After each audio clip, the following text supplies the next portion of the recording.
regardless the stage you're on in your journey, regardless the size of your company, regardless of your year turnover, we are all the same. We are Yeah. all together and we share our fears, our frustrations, and our struggles.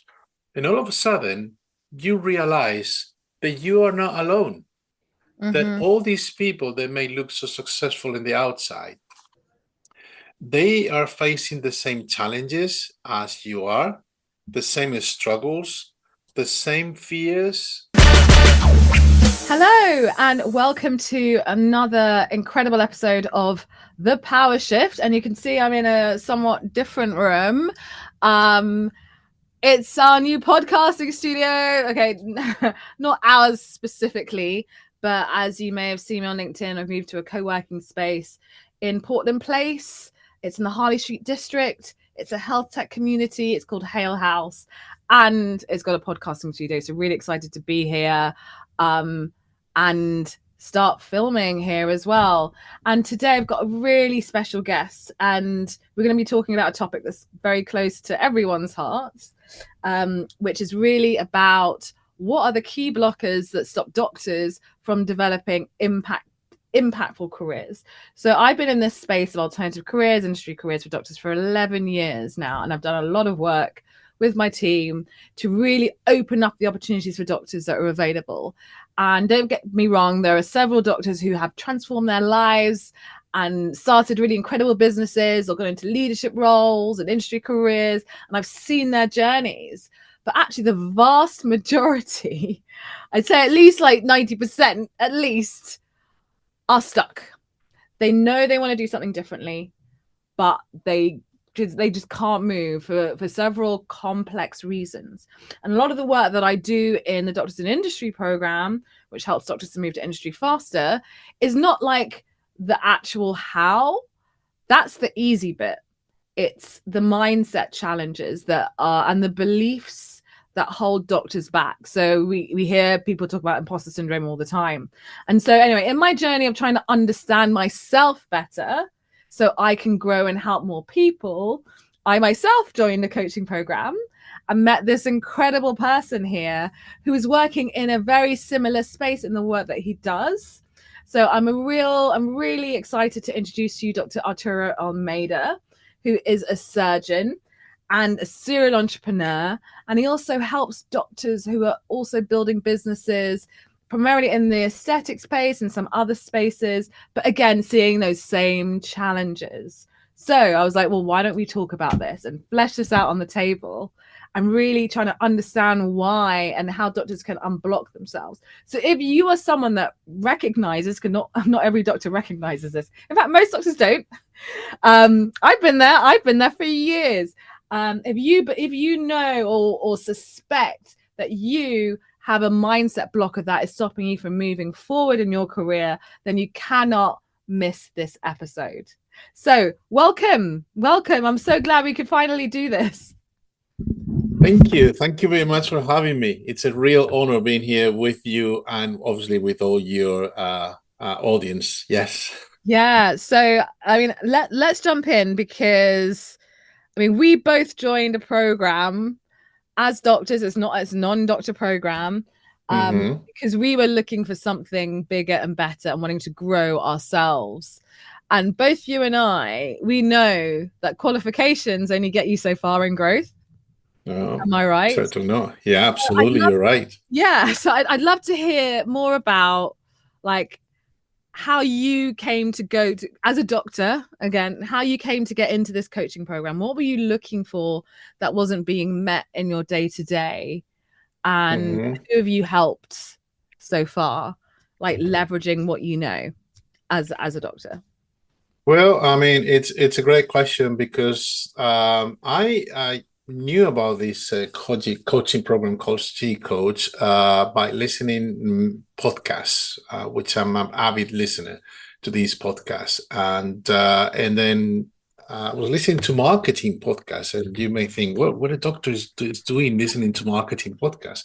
Well, because I've been in the business arena for many years, and I've done many trainings to learn business skills, to, as you said, to help you to know yourself much better, to understand the way you operate, basically. And then obviously I've been able to help a lot of people, but I was missing two things. One was the connection with other similar minded people, other groups of entrepreneurs that were based here in the UK, but also in other countries. And the other piece I was missing is, okay, I get to this point, I became, what many people may consider successful, but I'm still missing those little pieces that help me to think differently, to evolve, and to grow. And by doing so, helping my clients to grow as well, which, as you said minutes ago, my clients are mainly also, same as you, medical professionals. So, but I didn't have that intention at the beginning. I just downloaded the free materials and something, and I was contacted by them, and I was impressed with all they had. So when I joined 2 years ago, for me it was just a one-off thing, just for 1 year, just to get the knowledge, to learn, to maybe meet people.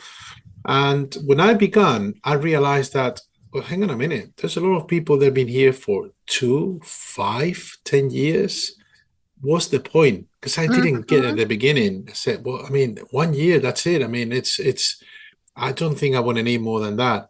But once you get started and you meet that amazing group of people from many, many different industries, in fact, and probably the same as for you, we are only two doctors in the room, and then the others are from many different industries, a lot of coaches, and then you learn their stories, and then you listen to them in this safe environment, which, regardless the stage you're on in your journey, regardless the size of your company, regardless of your year Mhm. turnover, we are all the same. We are Yeah. all together, and we share our fears, our frustrations, and our struggles.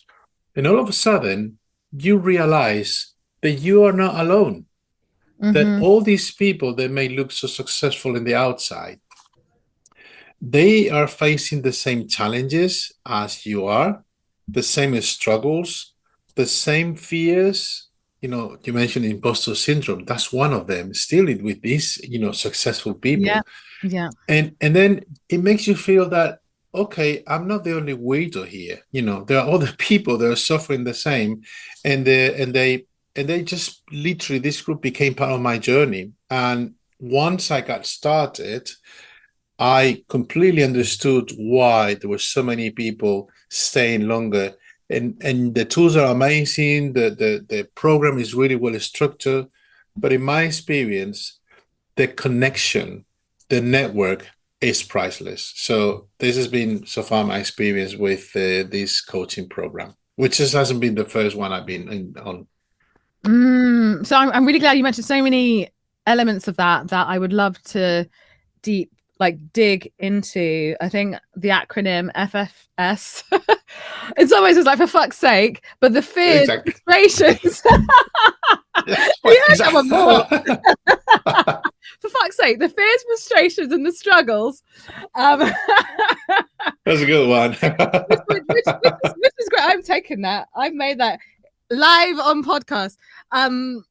Yeah, that you get to actually connect with people at various stages in their journey who don't give a shit about Yeah. the hierarchy at all, right? Because that is meaningless in this world. And I think Hmm. we're going to talk about it a little bit more, comparing to being a doctor, where hierarchy is everything. It's how you're measured, it's how you're viewed.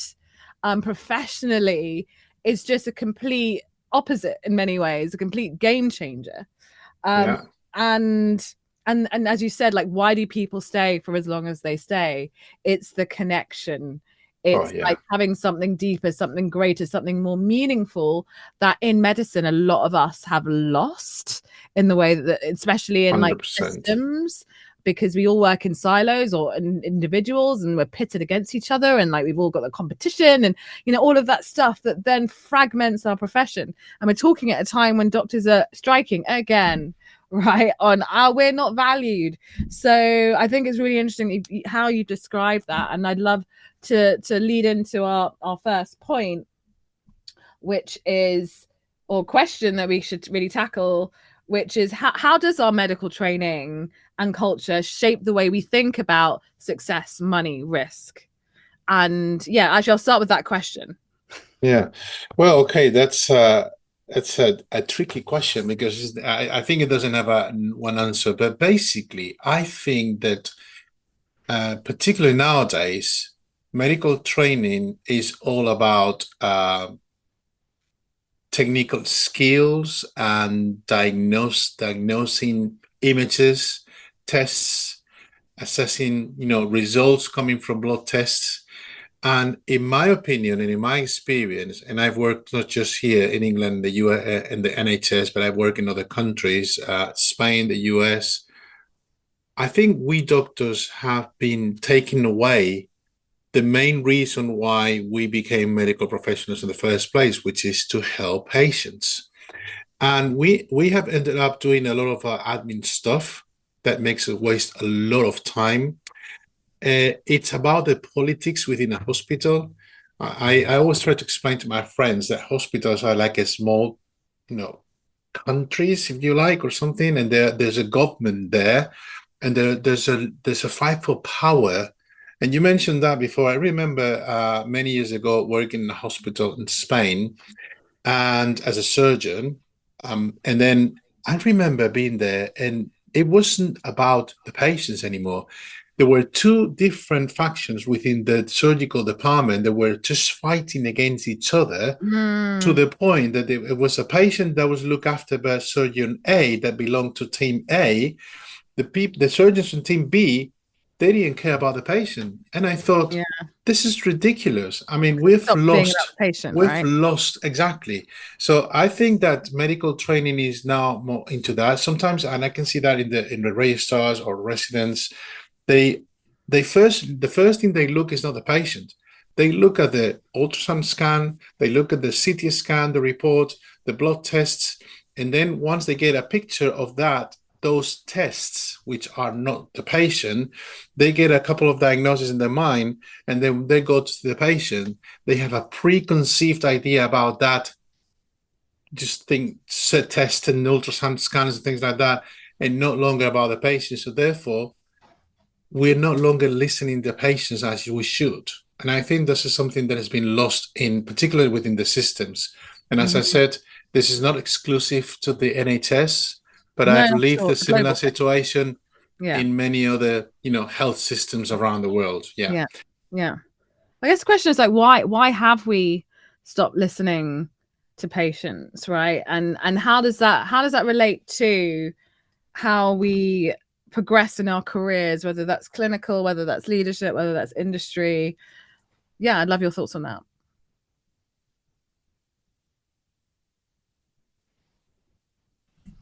I think you've gone mute. I've lost you completely. Can you hear me? I think, Okay. okay, in my opinion, listening is the number one communication skill that we should master.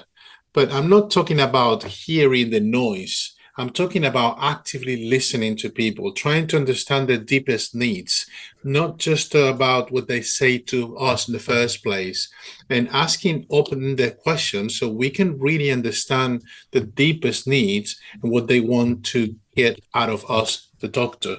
But this applies to anything. If you go into the business arena, that is critical. Even if you go into private practice because you leave the NHS, in the case of the UK, and you decided to start your own clinic, if you don't listen to your patient and understand what they really want from you, and it's not just a treatment or a particular prescription, you will not be probably successful running your own clinic. So I think that this is something that definitely needs to be implemented much more. And we should be taught this concept way more in medical school. And it's not just about scientific facts and then knowledge and then skills, yes, which are important. But there's a lot of doctors out there, particularly the generation that was hit by COVID, the Mm, one that became doctors pre-COVID, that they couldn't get into mhm. the hospital practice or just a real practice, and they jumped in straight into the private practice. They don't have the experience of dealing with people, listening to people, and understanding what they really want. So, in my opinion, that is a key thing that we should get back into our Mhm. lives. Yeah. Active listening, and I really hear that. However, I would challenge you because I've spoken to similar to you, like thousands, hundreds of thousands of doctors, in group and individually, and like we all go to medicine, like most of us go into medicine to help people, right? Yeah, People, absolutely. Yeah. it's a people sector, right? You generally don't go into it if you're not interested in people. And even like the pathologists, I know you're still interested in people. You're not dealing with people. Radiologists as well, not the expensive Uh, ones, obviously. But but at the end of the day, like we are there to to to be carers, right? It's healthcare. But the reality is a lot of these systems, regardless of private, public, we are not afforded enough time yeah. with our patients to listen, to actually really listen to them. I'm sure that and as a result of money challenges, we become more transactional. We don't have Oh, time to yeah. listen. We've heard the same story Absolutely. time and time again, and we make assumptions. And I think that is one of the biggest challenges. And if you cannot control the system that you work in, I always say, like, there's a limit to what you can actually do. And I strongly believe this, and lots of people would disagree, but you cannot change the system that you're in unless you're working like from without the system, not within, so to speak. Especially with large like healthcare systems like you get in any country. That is the biggest challenge. And then going back to how does our training and culture shape the way that we think about success, money, and risk? It's like success equals you've done your exams, you've now got a more senior title. Money, you don't talk about money. Risk, you don't really take significant risks unless it's written in like 100 different guidelines at the same time and you've spoken to Yeah. everyone, and even then there's still going to be a tiny bit of risk, but you just don't, and like for good reason, these are people's lives, right? Like for good reason. But the problem is when you take those same rules and move into industry, I'm talking about in a non-clinical capacity, not a clinical capacity, that's when you start hitting the challenges. So like moving on to like the mindset challenges that you see when you're working with some doctors, like what are the common things that you see? So you mentioned earlier imposter syndrome. Like what does that actually look like in practice? Well, I mean, in my experience, when I've been working with other medical professionals, the imposter syndrome is that they don't value themselves first, Mm. and they think they are not good enough to, particularly when it comes to putting a price for the services and treatments when they are working in the private health sector. But a similar thing may occur within the health system. I met many doctors, surgeons working within the health system, and when you ask them, why don't you do something different? Why don't you just try to approach it in a different way? I said, well, I mean, why bother? I mean, no one is going to be listening to me. I mean, who am I in this big hospital? And we think that because we are within the system, there's nothing that can be done. We feel like, okay, this is what it is. Either you take it or leave it. I agree with you partially in the thing that you cannot change systems. And for that, my best answer is, well, just go ahead and create your own system and just take the bold step and get out and create your own system. But not everyone is ready for that, and not everyone is willing to do so. But I do believe that within the system, you still can make a difference and just do things in a different approach. If you take that fear away from you, saying, well, I can't do this because, the head of service is going to say something to me. I mean, so what? I mean, nothing is going to happen. So be bold and just do something. and just be aware of your own worth, if that makes sense. Mhm. And then many times we don't value the time, the energy, the effort, the money that we have invested to become a senior doctor or a consultant. And particularly true when you go and decide to open your small private clinic or your clinic, and you feel like, well, can I charge £100 for these? Can I charge 150? No, because across the street there's another guy that charges 75, so I go 70. No. And this is something that I always tell to my clients. If you don't value yourself first, don't expect others will value.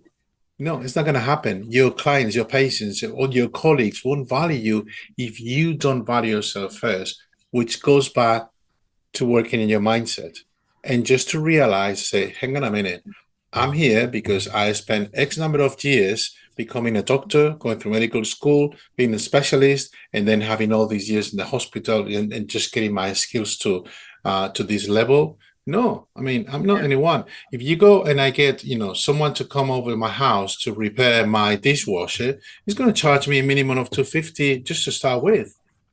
And I said, okay, that's it. But then when it comes to you and charging for your consultation, it's like, well, I'm going to give it that for free. No, you're giving your free time for nothing. I mean, your Absolutely. time for nothing? No, I don't believe. So Absolutely. that's the imposter syndrome. It's like, no, because this is a vocation. I really became a doctor because I want to help people. So how come I'm going to charge people? Well, because this is a business. I mean, this is not a charity. If you want to do charity work, that's great. And I mean, and I do charity work, but that's a different thing. But even in charity work, you need to value what you're doing for others, which Mhm. doesn't mean making more money. No, there are other ways to compensate your energy and your Absolutely. expertise. Yeah.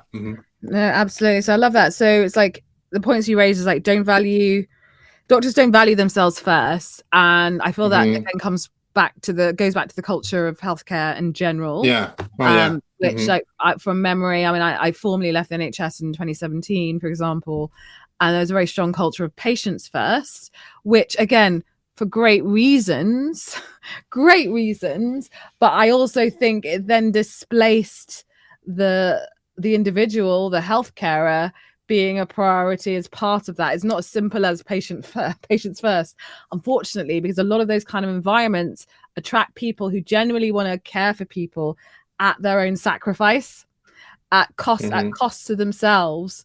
And those environments tend to run on altruism, especially because money isn't a thing or talked about.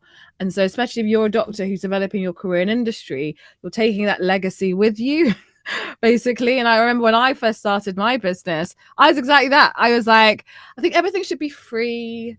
I remember, I think everything should be Yeah. free, and it's like actually businesses aren't built on free. Someone's paying it for it somewhere, right? And so a lot of the time I've spent in my business is unlearning all of those things that have stopped the business from growing. You Yeah. talked about Absolutely. time again, like we're not trained to value our time because there is no value put to our time. We don't know what that is most of the time. We get a paycheck Hmm. Yeah. every month, right? And they're saying True. this is Yeah. what we value you as. You may agree or disagree, or no, you don't know either way, but you take it home, right? But outside of industry, I think the biggest challenge I see doctors face is actually putting a number and a value. Like because I so many times we get this question come up in our program where it's like, how do I price this? What do I ask for? And will they get upset? Right? Which are like really great questions. And I've never said to any doctor, I've never said, well, you've got to charge at this or you've got to charge this rate on, because that is not the No. process for charging. Agree. Your price is your Yeah. price. Your price is your price, Yeah. right? And then what I said to them is, listen, just think of a number that you feel more or less comfortable with Yeah. and stretch it at 50%. least 20%, 20, 30%. I mean, Yeah. yeah, I say between 20, 30%. But you need to feel the stretching thingy. Yeah. Otherwise, you feel comfortable and then you will Yeah. not grow. And then eventually, this number will keep growing in your It will. in your head, and then you realize, okay, there's people out there, they're willing to pay this money, because that means that they see the value of what I'm giving. Yeah. Well, and then you grow, but it's about constant growth and growth and growth. The growth never stops, never. Absolutely. That growth does not have to stop until you decide that you want to stop. Right. And Yeah, the third point you mentioned was the money piece. So most doctors do not have a relationship with money in a clinical sphere, especially when you're starting out. And that will be a problem if you're developing a career in industry. You need to have a great relationship with money. If it's like managing money, understanding money, like all of that stuff, because money is I like to say, it is a renewable resource. And I find that a lot of doctors come in with a scarcity mindset. I mean, in some ways I've got a scarcity mindset that I'm aware of, most importantly, which again is a huge blocker, as you've outlined about pricing. If you're someone going for a role and you're like, what salary I get this thing, so what salary can I get? I get that question a lot. I don't even get, what salary can I get? And that's what we're used to asking, but it should be, what value am I offering this organization? At exactly. what That's level do I value myself? Right? What do I exactly. want in exchange for that? Right? Yeah. That is the And question you should be asking you it. need to put a price for your hour of work. And we all have a price, a fee. And when I say this to my clients, they say, well, but I'm going to be working there the full day. Well, just consider how much do you think is your hour worth? I mean, and then you say 100, 75, 150. Just put a number and stretch it, and then multiply for the number of hours you're there. Simple. But and then for those that are still thinking on the salary mindset, but Mm, you made a big point, which is about the money. And one of the biggest learnings I had about this, and is when years ago, I was still in Madrid, not here in the UK, and mm, my wife and I attended this course, this 3 day course or 3 day seminar called the Millionaire Mindset by T. Haverga. And when I did so, and he spoke about the blueprint that we all have with the money, and there are basically four different blueprints, I quickly realized for the first time in my life that my relationship with the money was exactly the same one that my dad has. mm. Okay. We're And then going I deep thought, now, okay, Arturo. We're going so deep. look, okay, like, hang on a minute. I mean, Yeah. so this, I can clearly see myself in this blueprint.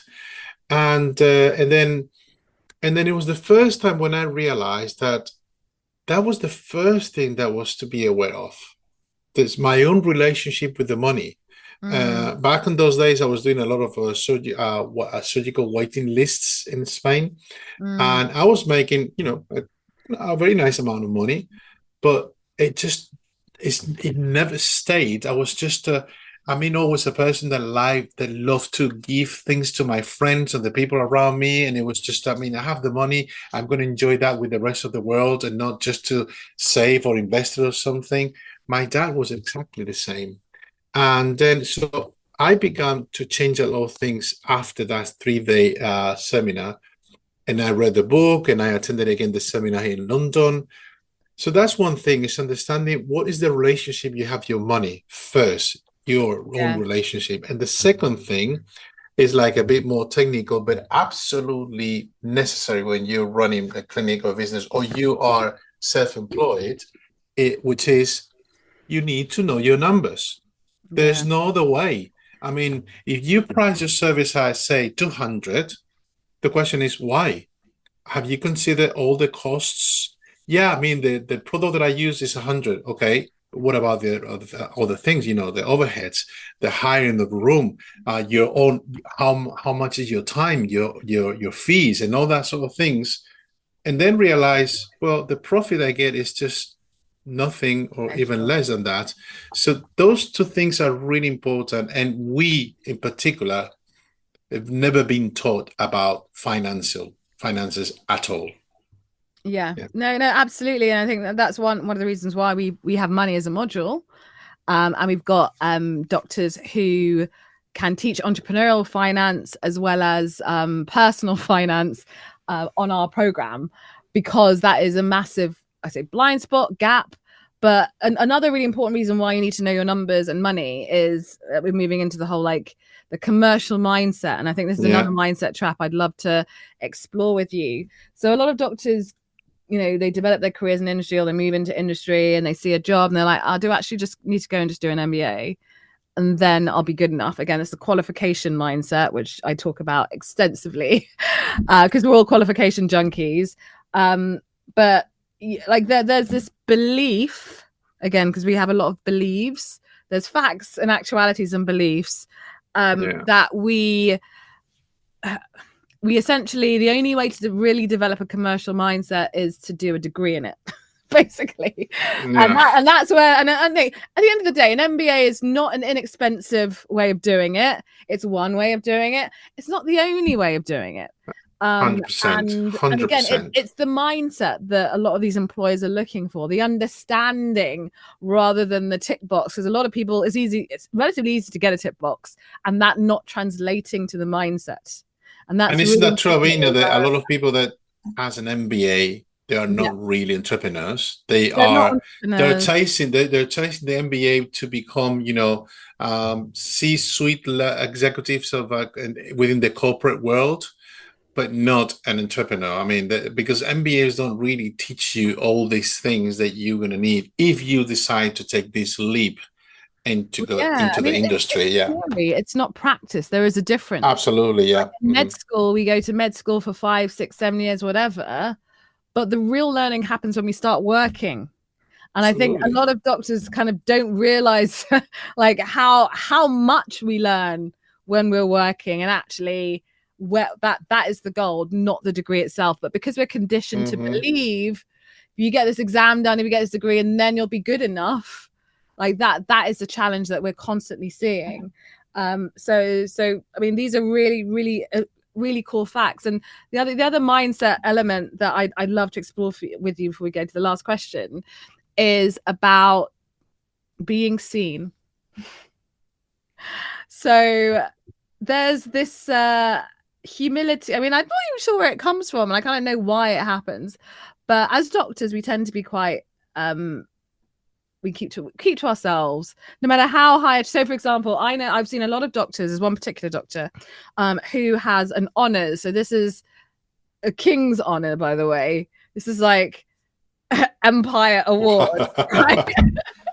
as well as all the other degrees and qualifications and awards they have this, right? And I had a conversation with them, a very long conversation with them. I was like, wow, it's amazing. Like, what are you doing with it? And they're like, well, you know, allegedly I'm at the top of my game, but I hate my job. I hate what I'm doing. I feel depressed. And actually, financially, I'm trapped in this job. So I've got a mortgage, I've got a family, and I can't seem to like get to the next career point. I can't seem to get any consulting roles, and I just don't think I'm good enough, right? And again, that's totally a mindset challenge. It's a belief that they're not good enough, right? And this person was not allowed to talk about their king's honors at their appraisal. So this is something they do, you know, like the annual appraisal you have as a doctor in your hospital, didn't get to talk about it as a thing, right? Wow. I mean, in the appraisal, there's a specific section that talks about awards and things. I mean, to talk about it, you know, and again, it's like that kind of culture of like don't brag about your achievements, because this is something I had, because like when you move to industry, you might talk about, oh, I've got this degree and I've got this degree. No one gives a shit. They want to know, how can you help me? What problem are you solving? Yeah. And how can I find you? And do I even know you exist? Right. And a lot of doctors struggle to show people that they actually exist, because they think, oh, like people just like will see me and like they'll think, oh, what am I doing? I shouldn't be bigging up myself, and I don't want to be. But at the end of the day, like the more visible you are, the more people you can help. If you're not visible, you cannot help people, because they don't know you exist. Exactly. And it doesn't need to be online either, because you think, oh, do I need to go on like social media? You don't. You just need to tell people in your, I always say, look at your phone, look at the last 10 DMs that you have, tell each and every one of them what you're doing and what you're looking to do, and say, do you know anyone? Right? Very simple Hmm. task. That and then just do that on repeat. Yeah. Basically, like if people got like thousands of people, just do it on repeat. But that visibility piece is a big challenge for a lot of doctors. But what have you seen? Well, I mean, I think it's also a generational thing. Mm, My experience is that all the doctors are more, let's say, shy to show their own, achievements or things that they've done throughout their career.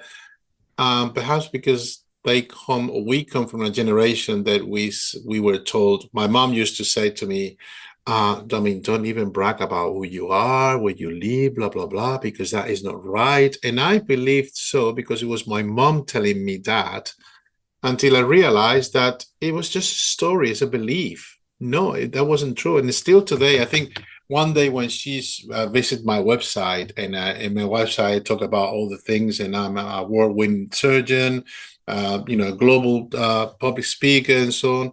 I remember my mom saying, I think you shouldn't say all these things. You know what I mean? I mean, I think it's a yeah, generation thing. Apart from that, it's true that we in medical school, in the medical environment, it's like you're supposed to get to this step ladder, and if you're yeah, here, and if say that being here, you achieve something that is way higher than the guys here, you're not supposed to say anything because that may bother the guy up here. So you respect that and then you stay low and a low yeah, profile.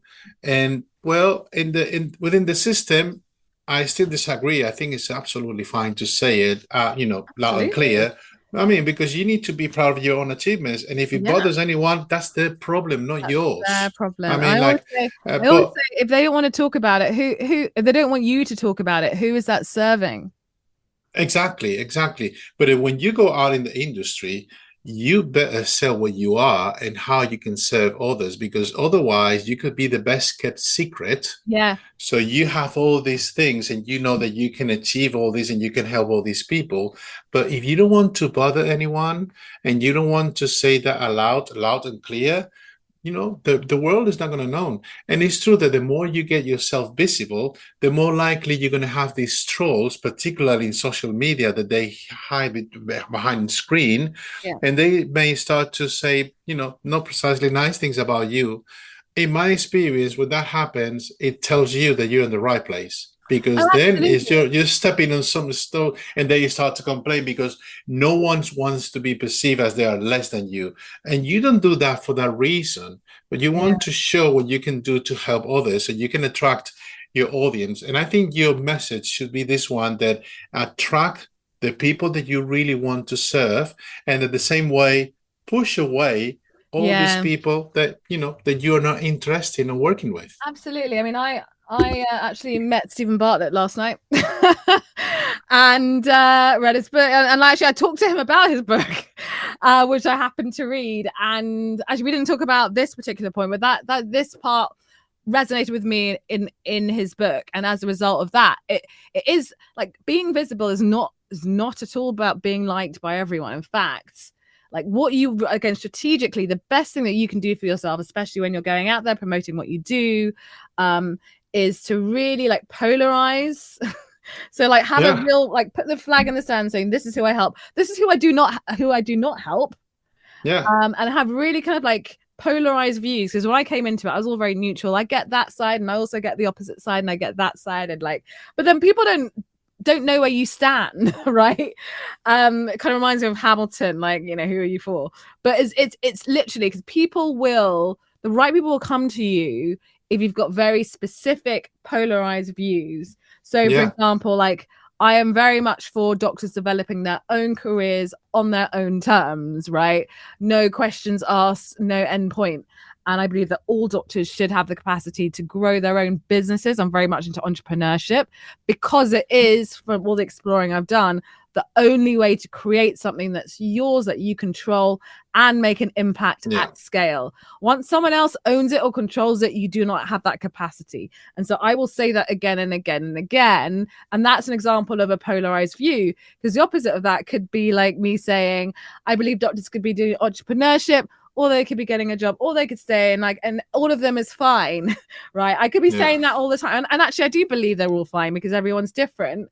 But the message, as you said, the message I put out is pretty much totally visibly the entrepreneurship bit, because then it will draw people who are more interested in that. If I'm for everything, the message will be diluted and no one will be interested. Yeah, So absolutely. I'm pushing away the people who are like thinking about everything and anything because they're confused, and I can't help confused people. I can help people who know exactly what they want. And obviously there's the clarity piece at the beginning of any journey that you talked about, which like everyone struggles with clarity. But if you know I'm geared towards building something of my own, I can help those people. That is the only clarity that you need. So yeah. Yeah, I mean, one point that you made is really important. I think it's just about this, the message, but also it's true that be liked is one of the basic human principles. You want to belong, you want to be part of something. It's just ingrained in our minds, in our deeper brain, which is how we react, myself included, at the beginning of your journey. Because perhaps we doctors, we're here to help every patient. We're here to help everyone, particularly when you work within the system. Well, I mean, you don't have to look for clients. The patients come to you because you're part of the system. You don't have the opportunity to choose the patients that you want to work with. You have to work with anyone. So in a way, it gets ingrained into your brain that you have to serve everyone. You're here to serve everyone. But when you go on, because I was going to say no, but when you jump into the industry is when you have for the first time in your professional career, you can choose who you want to work with. And if there's a patient that you don't resonate with, you have the freedom to say, listen, I'm not your doctor. I'm not suitable for you. You may need to find another doctor that may fulfill your needs. But that takes time. It doesn't happen. It didn't happen to me like straight away. No. Yeah. Because I mean, a lot of doctors say, like, because we say focus on a niche, and the biggest pushback we get is like, oh, that's not going to be enough because I can't help all the people that I want to help, and it's not going to give me enough work. And it's like, the more I've niched down, the more work there is. You realize how much more work there is. But I also wanted to just step back, because you talked about like how we don't have much choice as doctors, but we do, because we do choose our specialties, right? As in, we do choose the specialties, patients that we want to work with, and then it always gets to a point where it's like, I cannot help you. I'm going to send you to someone else that I can help. So, but I wanted to draw that parallel because it is something that we do as doctors. So I'd love to, like, for anyone's listening, that you can do the same thing in industry, because it works. It helps protect your time and your energy and gets you focused on the people that you genuinely have the expertise to work with, right? And there are billions of people in this world. You cannot help billions of people. Exactly. But that was a great point. I mean, to protect your time. And there's another, I mean, it's and everything is just related, right? I mean, like, one of the things that we also have to learn from being a doctor and then going out into the industry is to set your own boundaries. I mean, because we're doctors, people think that they can reach out at any time, any day, whether it's holidays, Christmas, it's at the 10 in the morning or 7 in the morning or 11 in the evening, and we are obliged to reply to them straight away because we're doctors. They have a health need. But one thing I've learned years ago is, let's face it. I mean, real urgencies, like real life threat urgencies, won't happen. I mean, in most cases. So don't let someone else's urgency to become your own urgency. And you need to set up your own boundaries for time. Like, for instance, if for you it's a thing to have the weekends off because you want to be present with your family, your kids, or whatever, or with yourself and your friends, it's your choice. That's your time boundaries, but you need also to respect them. The number one person that needs to respect the boundaries is yourself. It's you. And again, it Mm. always comes back to you. And that's why we both Mm. advocate for clarity Yeah. and mindset at the beginning of the journey. And so, just mindful for time, the last question is what are the biggest, what mindset shifts have made the biggest difference? I think we've kind of covered it, but I'd love to hear your thoughts. Have made the biggest difference for doctors you've seen thrive in industry careers?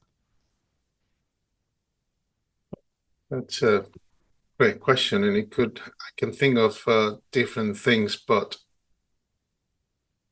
I mean, perhaps whilst the you think about number. it, I've got a story because I've got several of these stories.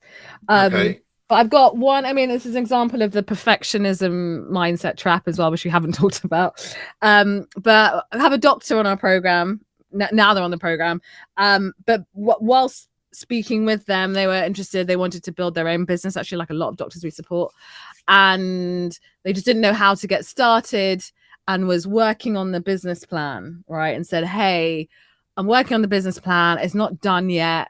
I can come back in about 5 months' time, right? And then I'll be ready." And I challenged this person. I was like, at the end of the day, you can write your business plan, but you're not going to know you're not going to know if it's going to work until you start actually doing it. Oh, yeah. And if you wait another 5 months, you just wasted 5 months of your time not earning money, not learning whether your business plan is actually viable, not helping the people that you want to help with Yeah. your business, right? This is the Yeah. Yeah. health business. And so they decided to take the leap. Within a month, they were literally within the first, this happens a lot. This is like a standard story in our program. Within literally a few weeks, they were being approached because they became more visible. They were clear on who they could help. Within a few months, actually no, within 2 months, they started getting paid clients. And this is another mindset thing where it's like I had to drag this out of this person because they came onto one of our group sessions and started talking about something else, like a podcast. And then I said, "How are you getting on with your coaching business? Have you launched?" It's like, "Oh yeah, I've got 3 clients." And I'm like, 3 paying guy, you did not mention this. Because I literally and so it's just because I get that a lot.